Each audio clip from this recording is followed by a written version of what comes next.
Tides are caused by the moon's gravitational force pulling on the Earth and its oceans with different strengths. The pull on the near-side ocean is the strongest because it's the closest, so it moves most towards the moon. The Earth also moves towards the moon, but not so much as it's further away.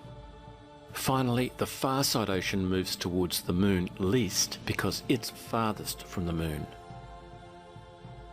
These movements due to gravity create 2 high tides and 2 low tides as the Earth rotates through 24 hours. But there's a big object that's missing from our diagram.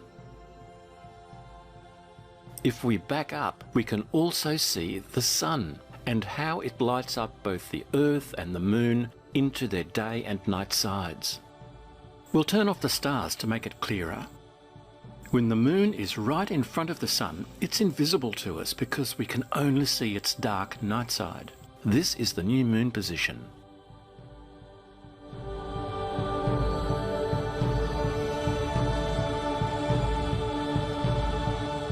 You can see that each day corresponds to 1 Earth rotation. In just over 7 days, that is 7 Earth rotations, the Moon orbits around the Earth to its first quarter position, where we can see half its day and half its night side.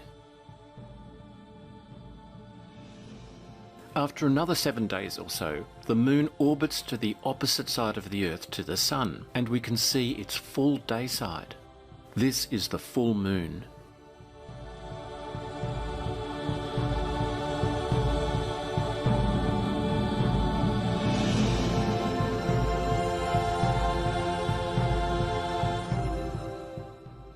Then it continues on to the third quarter, before returning to the new Moon position to start all over again.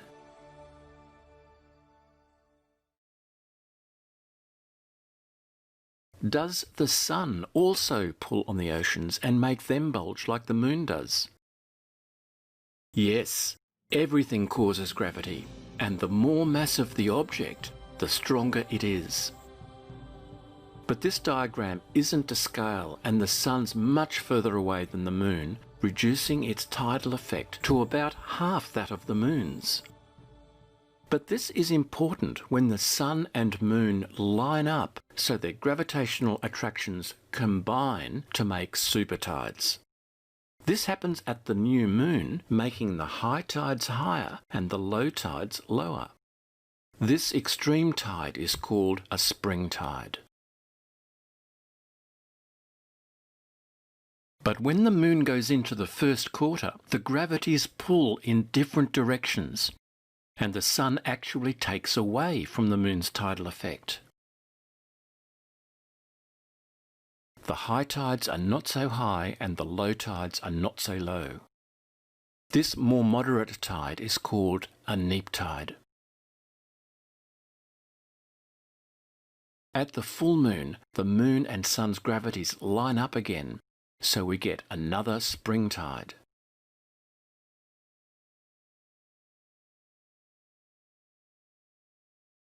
At the third quarter, the gravities are out of whack again, so we get another neap tide.